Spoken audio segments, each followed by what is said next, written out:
At the Battle of Uhud in 3 AH, the third year after the Hijrah, the Muslim army had the upper hand. The archers, placed by the Prophet, peace be upon him, on the mountain pass were holding firm. The Quraysh were beginning to retreat. Victory was within reach. And then the archers abandoned their positions, disobeying the Prophet's explicit command, rushing toward the spoils of what they thought was a finished battle. In that moment, Khalid ibn al-Walid saw the gap. He was commanding the Quraysh cavalry on the right flank. He moved immediately, with the instinct of a man born to read a battlefield, swung his cavalry around the mountain, came through the undefended pass, and attacked the Muslim army from behind. The tide of the battle reversed completely. 70 companions of the Prophet were martyred. The Prophet himself was wounded, and Khalid ibn al-Walid, enemy of Islam, had done it at the Battle of the Trench in 5A. Khalid again commanded Quraysh forces against the Muslims. At the Treaty of Hudaybiyah in 6AH, he was present when the Quraysh negotiated with the Prophet, still an enemy, still unconvinced, still watching from the other side. And yet, something was happening inside him, something the battlefield could not drown out.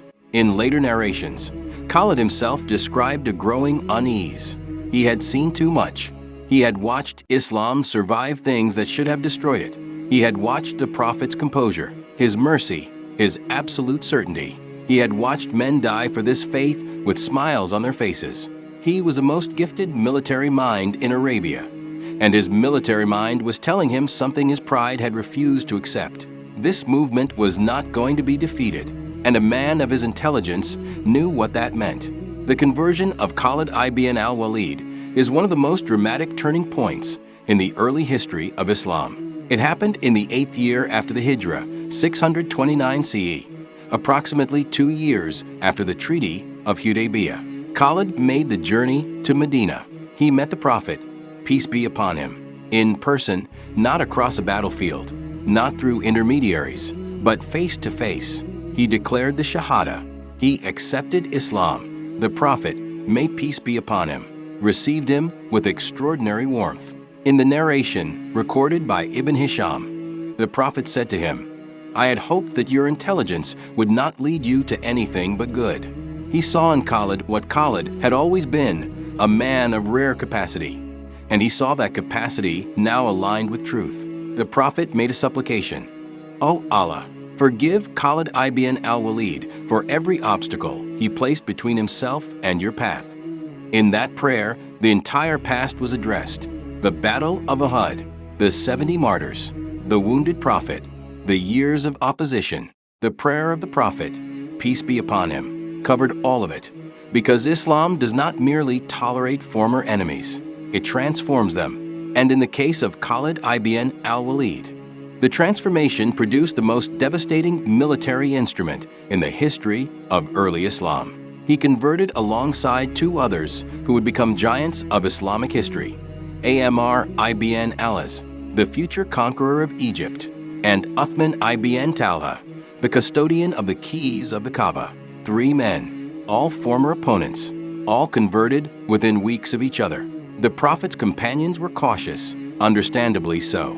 These were men who had fought them, who had caused them pain and loss.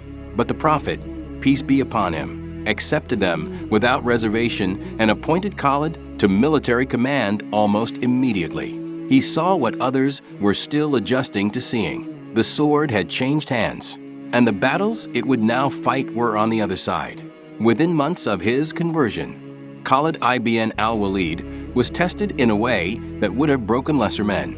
In 8 AH, the Prophet sent an army of 3,000 Muslim soldiers to Muta, in present-day Jordan, to confront a Byzantine force that had killed a Muslim envoy. What the Muslim army found when they arrived was not what they had been told to expect.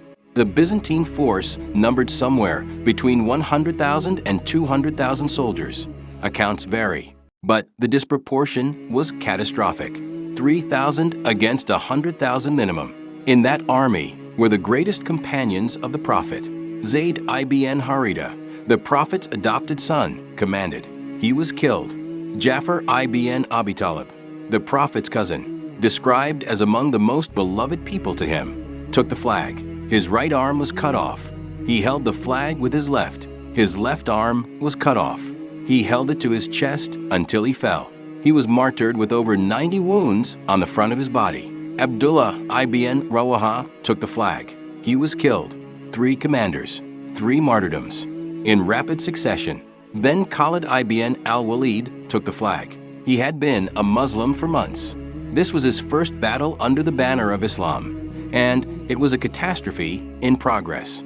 What he did next is studied in military academies. He did not attempt to win. He attempted to survive and to extract his army intact. He reorganized the shattered Muslim forces, changed the formation, created the impression of a new army arriving by moving units from the rear to the front, and managed a fighting withdrawal so effective that the Byzantines, confused, uncertain whether reinforcements had arrived, halted their pursuit. He brought the 3,000-man army back to Medina, most of them alive. When the survivors arrived in Medina, some companions threw dust at them, a gesture of reproach, calling them those who had fled from battle. The Prophet, peace be upon him, defended them, and then he said the words that have echoed through Islamic history ever since. In a narration recorded in Sahih Bukhari, Khalid ibn al-Walid is one of the swords of Allah that he has drawn against the unbelievers. Sayfullah, the sword of Allah, not given by a general, not awarded by a king, given by the Prophet of Islam himself, on the authority of revelation, to the man who had once been his most dangerous enemy. When the Prophet Muhammad, peace be upon him, died in 11 AH, the Arabian Peninsula fractured. Tribes that had accepted Islam under the political authority of Medina now refused to pay zakat. False prophets emerged, Musaylima in Yamama, Tulayha among the Banu Asad, Saja among the Banu Tamim. Entire regions apostatized. The first caliph, Abu Bakr al-Siddiq, may Allah be pleased with him, made the decision that many considered suicidal. He would fight every tribe that abandoned Islam. Simultaneously, without compromise, he organized 11 military campaigns across the peninsula and gave supreme field command to Khalid ibn al-Walid. What followed was a campaign of military operations so swift, so coordinated, so decisive that it remains one of the most studied periods of rapid conquest in military history. Khalid moved with a speed that his enemies consistently failed to account for. He would march his forces at night, covering distances in darkness that enemies calculated would take days, and arrive before dawn when defenders were at their least prepared. He fought and won at Buzaka against Tulayha, at Zafar against Malik ibn Nuwayra, and then the defining confrontation of the Ridda Wars, at Aqraba against Musaylima, the false prophet, who had claimed prophethood and assembled 40,000 followers. The Battle of Aqraba, also called the Battle of Yarmouk, was the bloodiest battle in early Islamic history. Musaylima's forces fought with the ferocity of men who had committed to a cause. The Muslim army was pushed back twice. Then Khalid reorganized his forces, reorganized his battle lines, and led a push that broke through Musaylima's center. Musaylima was killed, according to most accounts, by Washer ibn Harb, the same man who had killed Hamza at Uhud, seeking redemption in the same spear that had once caused the greatest grief to the Prophet's family. The false prophet fell. The Ridda Wars ended. Arabia was unified under Islam. Khalid ibn al-Walid had held the peninsula together with his sword at the moment it was most likely to shatter. Abu Bakr then sent Khalid to Iraq to confront the Persian Empire, one of the 2 superpowers of the ancient world. What happened next defies straightforward narrative. Khalid fought and won engagements at Kazima, at Mazar, at Walaja, at Ulais, at Hira, in rapid succession, across varied terrain, against Persian forces that were better equipped, better supplied, and defending their own territory. At Ulais, he made a vow to Allah that if granted victory, the river would run with blood, and according to the accounts of the classical historians, the water of the Euphrates ran red after the battle. The Persians called him the devil of the Arabs. They began to factor him personally into their strategic planning, in the same way that modern generals factor a specific adversary into their operational calculus. He was not just a commander. He was a phenomenon that had to be accounted for.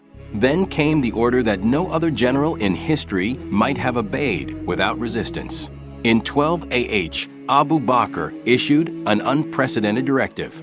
Khalid was to leave Iraq, where he was winning, where the campaign was mid-operation, travel across the Syrian desert with a small elite force, and reinforce the Muslim armies in Syria that were struggling against the Byzantines. The march itself was considered impossible. The route was a waterless desert crossing of approximately 5 days, terrain that armies did not cross because armies needed water and there was none. Khalid crossed it in 2 days. He rationed water by slaughtering camels and extracting the water stored in their stomachs. He arrived in Syria before the Byzantines knew he was coming. His arrival transformed the Syrian campaign. At Ajnadain in 13 AH, the combined Muslim forces under Khalid's operational command defeated a large Byzantine army. City after city opened its gates or fell. And then, the decisive engagement of the entire Syrian campaign. The Battle of Yarmouk in 15 AH. The Byzantine Emperor Heraclius assembled a force estimated by Arab sources at 200,000 men against a Muslim army of approximately 40,000. Khalid organized the Muslim forces into an innovative defensive offensive formation, dividing the army into corps that could independently engage while supporting each other, and over 6 days of intense fighting, systematically destroyed the Byzantine capacity to hold Syria. The battle effectively ended Byzantine rule over the entire Levant. Palestine, Jordan, Syria all fell in the aftermath. The empire that had ruled the region for 3 centuries was finished as a Middle Eastern power. At the height of his power, at the precise moment when his name was making emperors tremble, Khalid ibn al-Walid was removed from command. The second caliph, Umar ibn al-Khattab, may Allah be pleased with him, dismissed him. The reasons given in the historical sources include concerns about Khalid's distribution of wealth, questions about certain decisions he had made in the Ridda Wars, and most significantly, Umar's concern that the Muslim armies were beginning to attribute victories to Khalid rather than to Allah. The people have been put in trial by Khalid. Umar reportedly said, "When soldiers believe they are winning because of one man, they have made that man into something he should not be." Umar, with the political wisdom that defined his caliphate, removed the source of the distraction. What Khalid did next is, in many ways, the most remarkable chapter of his entire story. He accepted it. He did not rebel. He did not withdraw his loyalty. He did not use his prestige among the troops to create a faction. He continued to serve as a common soldier.